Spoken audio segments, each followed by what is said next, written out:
Hey, it's Elizabeth with WRAL. We want to share that some of the topics we're about to discuss in today's daily download may be hard to listen to. It touches on the topic of suicide and addiction, and we want to let you know before you dive in. Okay, here's the show.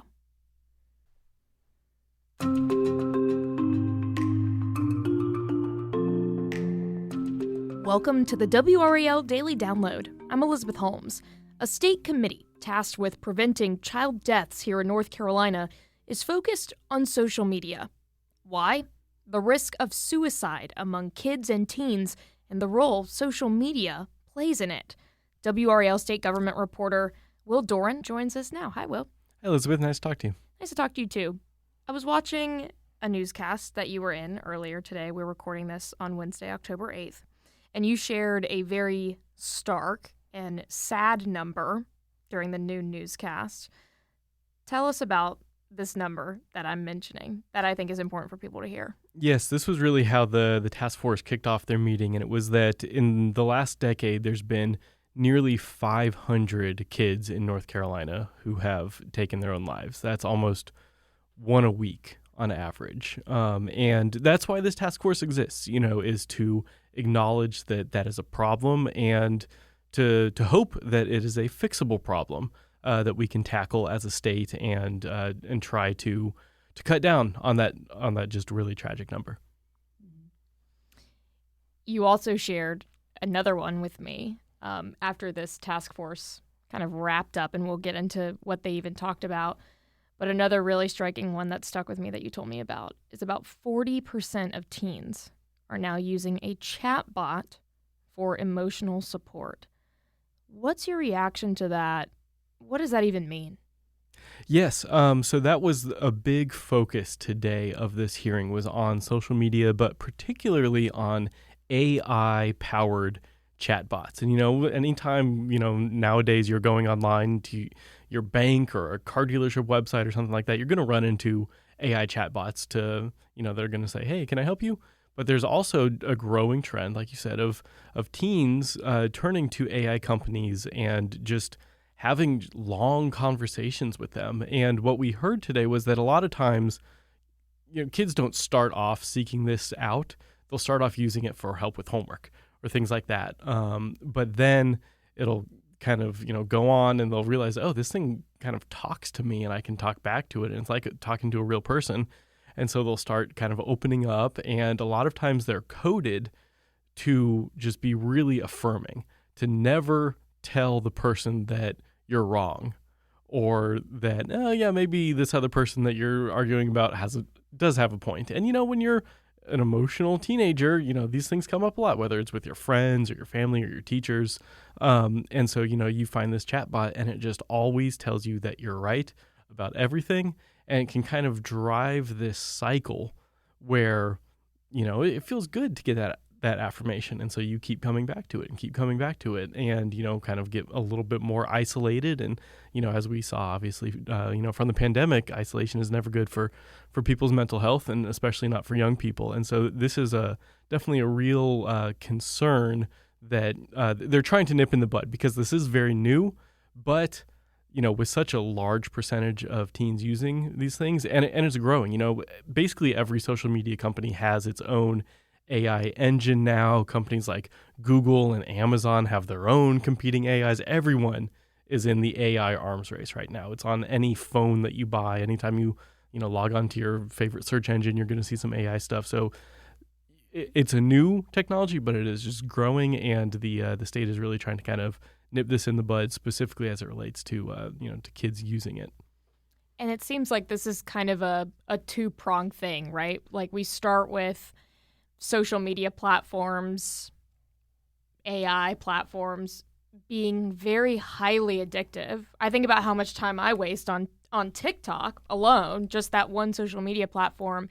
Add that with growing isolation and feeling anxiety, depression, and it seems like it just creates a really serious and traumatic kind of situation for some kids. At least that's what it seems like came out from this meeting. Yes, there was a woman there. She's a 24-year-old activist, talked about how, her mental problems she thinks, started when she was 12 and signed up for her first social media account, and started getting served all of these ads for beautiful models, and it really just exacerbated a lot of her own anxiety issues over body image and things like that. Which is, I think, something a lot of people can relate to. That's happened to probably most people to one extent or another. But the goal of social media companies is to have people spend more time on them, because then they can turn around to advertisers and say, hey, look, when people come and use our app, they spend X number of minutes, which is 50% more than our competitors, so they can charge more for the ads. Or for the AI companies, for instance, they can say, yeah, we have these long conversations that people do that we can then mine for all of their personal data on what drives them emotionally, which you as an advertiser can then use to see like what kind of things they're going to click with or what kind of products they might want to buy, things like that. And so it's the business model of these companies to get you to spend more time. They would of course argue that it's not addictive, and there's actually lawsuits over that that is still playing out in the courts. So we're going to see who's right and who's wrong on the addiction claims. But yes, it is the business model of these companies to get you to spend more time on there. And there can be good things that come out of that too. Maybe if you're really interested in camping, and they figure this out, they can sell you some cool camping gear that you might not have known otherwise. So like everything, it's a double-edged sword. There are pros and cons. Right, and especially because kids are, I think, now being introduced to different AI platforms, especially in school, it makes that world just kind of open up in a way, it seems. What are experts saying who are in this task force? What's their reaction to this data that's coming out? How are they responding to all this? Terrifying was the word that the co-chair of the committee used today after they got done with this presentation on the AI chatbots and just how many teens are turning to these for emotional support. So there's clearly some worry, but they also heard, from a professor whose full-time job is to study this stuff and talk to teens and, really dig into the details. And she said, look, these can be beneficial.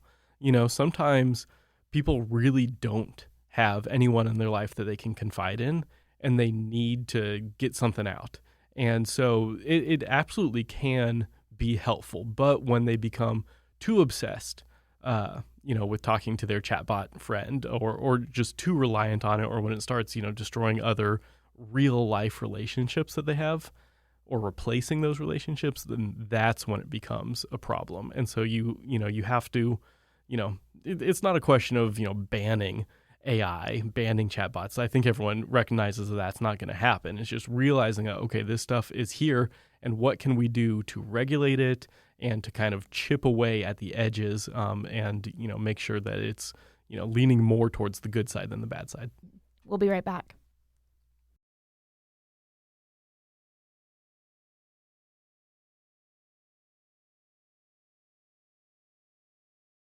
So we've already seen the state sue Facebook, Instagram, TikTok even. How is the state responding now? Is there any change? And are they trying to hold big social media companies or AI services accountable in maybe a different way than what they've tried to do in the past? Yes. So there's really kind of two different fronts here. And you have these lawsuits against those social media companies, which are all based on those addiction concerns that we talked about earlier, that these companies are intentionally getting people, and especially kids, addicted to their product and, even ignoring the mental health concerns that sometimes they say even the own company's employees have raised. Now, the companies, I need to note, have strongly denied those claims, say that, even, if there are videos of their employees, raising concerns about the addiction and mental health issues, that they're being taken out of context. And these lawsuits are all still ongoing, still very much underway. So we don't know yet who the courts are going to side with, the state and the anti, social media addiction advocates or the companies. That's still a very unanswered question. But in the meantime, there's also this push, and this is where the task force comes in, to get the legislature to do something and say, okay, well, we'll let all of those court cases play out over, how much, companies need to do themselves. But in the meantime, we're going to say, put in new rules about age verification to ensure that, only kids of a certain age are signing up for social media. Or we're going to do things like saying, social media companies, need to have stronger privacy rules in place if they want to operate in North Carolina. And, if they're collecting data on people who live in North Carolina, they can't sell it if that data comes from a child, for instance. Those both of what I mentioned are bills that were introduced at the legislature this year. Neither one of them went anywhere. But we also heard from Donna White. She's a Johnson County Republican and is the chair of the House Health Committee, so a pretty powerful state lawmaker, who said that she's really concerned about a lot of these issues and is really going to push for them to get a second chance in the future, even though they weren't able to go anywhere really this session. But we'll be back in 2026 and 2027 and after that. So we'll see if they can make some movement then. I think the natural follow-up is, why not? Why has there not been any action so far?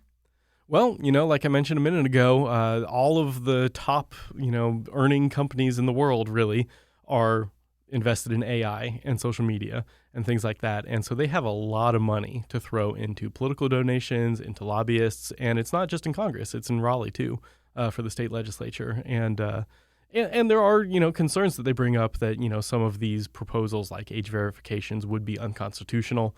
And so, there's a lot of political pushback on this, of course, even though there is, I think, bipartisan support in general for wanting some sort of crackdown. There just has not been the desire by leadership in either Congress or the state legislature to really move on this so far.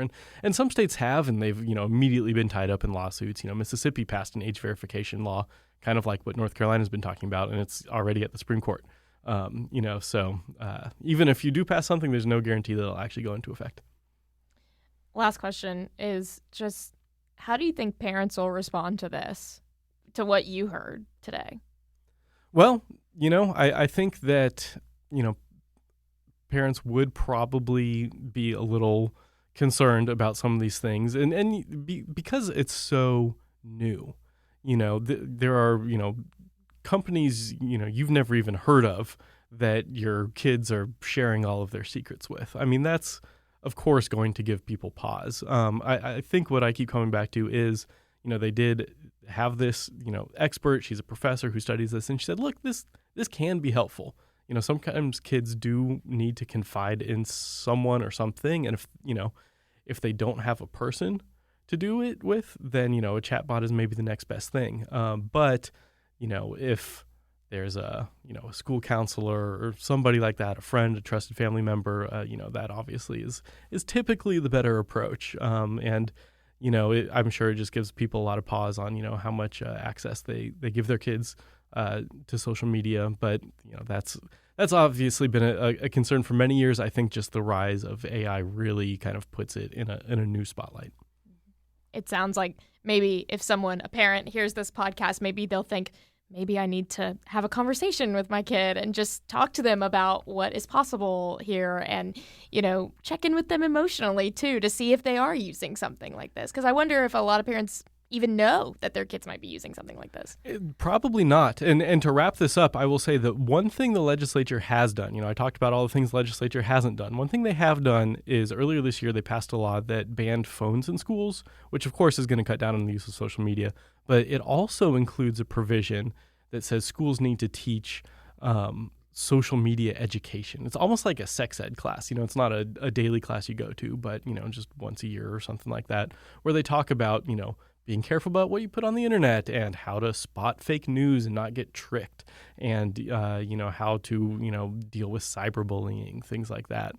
So, even if parents aren't equipped themselves because this is something that they didn't grow up with, it is something that the schools are going to be putting more of an emphasis on trying to help kids out in the future. Well, I think that's a great way to wrap up, Will. Thank you so much for joining the podcast. Thank you. And thank you for listening. If you've listened to this podcast on WRAL.com or the WRAL News app, you can also find it in Apple Podcasts, Spotify, or anywhere you listen to podcasts. Follow the show so you don't miss an episode. Thanks for listening.